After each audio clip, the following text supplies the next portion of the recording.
Fala Dev, você conhece o método map em JavaScript? Existem algumas formas de você percorrer um array em JavaScript, né? Uma delas foi até abordada em uma aula passada utilizando o método reduce. Porém, com o método map, a gente trabalha de uma forma diferente. Eu tenho aqui dois arrays, né? Um contendo somente números e um outro de pessoas. Observe que em pessoas eu armazeno tanto o nome da pessoa quanto a idade dela. Então, para exemplificar o método map, eu vou começar então com o nosso array de números. E eu vou criar uma variável então, chamada array, e vou dizer que ela vai receber então o nosso array de números. Vou colocar aqui um ponto para chamar o nosso método map. E o que o nosso método map ele vai esperar? O primeiro parâmetro vai ser o nosso item. E o que é o item? Como eu falei, ele vai percorrer o nosso array, né? Então ele vai analisar item por item do meu array. Então, o item aqui é o item que está sendo analisado, né? Do loop da vez. Então, depois de item, a gente pode colocar aqui uma arrow function para executar uma ação. E qual vai ser a ação que eu quero executar aqui dentro? Eu vou querer multiplicar por 3 cada item do meu array. Então, para isso, eu posso abrir e fechar chaves aqui e simplesmente multiplicar por 3 o item. Salvando aqui, colocando o array, observa que todos os valores ficaram como null, né? Isso porque o map, quando a gente utiliza aqui uma arrow function, utilizando aqui chaves, né, informando que a gente quer executar mais de uma operação, né, mais de uma linha, a gente é obrigado a colocar aqui então um return, né, para que de fato esse valor seja inserido dentro do nosso array. Salvando aqui, colocando um array, ele observa que o 2 virou 6, o 5 virou 15 e assim por diante.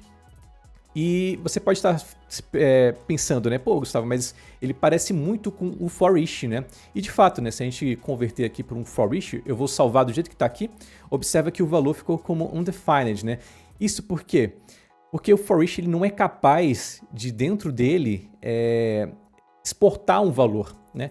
Ele não consegue dar um return aqui do valor. A gente até conseguiria se a gente criasse aqui uma variável por fora, né? Por exemplo, eu vou chamar aqui de número multi, né? Dizendo que é um número multiplicado, por exemplo.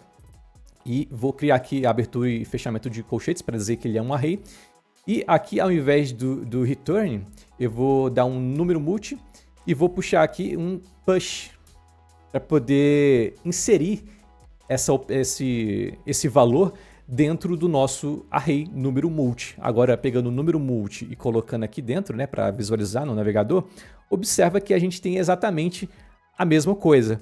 Porém, você pode ver que a gente sempre tem que dar um push aqui, né? Se a gente quisesse executar mais de uma operação aqui, ficaria um pouco mais complicado, né? Então, com o método map, a gente consegue simplificar muito aqui a nossa operação. Simplesmente aqui, ó, dando um return no nosso valor, e trazendo aqui, então, o nosso array.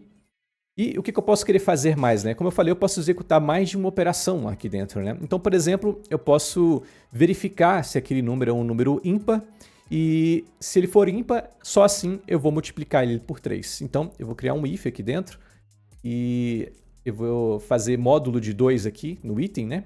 E vou dizer que se ele for diferente de 0, aí ele vai então multiplicar por 3 o item. E caso ele seja um item, um valor par, né, eu simplesmente retorno o valor, né. Salvando, observa que o 2, por ele ser par, ele permaneceu como 2, já o 5, como ele era ímpar, ele foi multiplicado por 3. E o que mais, né? Quais mais exemplos a gente pode botar aqui? Eu tenho aqui então o nosso array de pessoas e o que eu posso querer fazer? Como ele está armazenando o nome e a idade da pessoa, eu posso querer criar um novo array armazenando somente o nome da pessoa. Então, para isso, eu vou criar aqui uma variável chamada nome pessoa. Vou dizer que ela vai receber aqui, então, pessoas. Vou dar um ponto para chamar o nosso método map. Da mesma forma, eu vou ter o item aqui. Porém, diferente ali de cima, do nosso primeiro map, eu não vou querer fazer várias operações, né? A única coisa que eu vou querer fazer é armazenar o nome da pessoa dentro do nosso array nome pessoa. Então, para isso eu nem preciso abrir e fechar as chaves, né? Eu posso simplesmente colocar aqui item, ponto, e aqui ele vai dar até a opção, ó, nome. Salvando e colocando agora para exibir em tela esse valor, observe que agora eu só tenho o nome das pessoas. Curtiu? Então lembra sempre de curtir o vídeo, ajuda bastante a entregar esse conteúdo para mais pessoas. Lembra de verificar se está inscrito aqui. E é isso, valeu e até a próxima.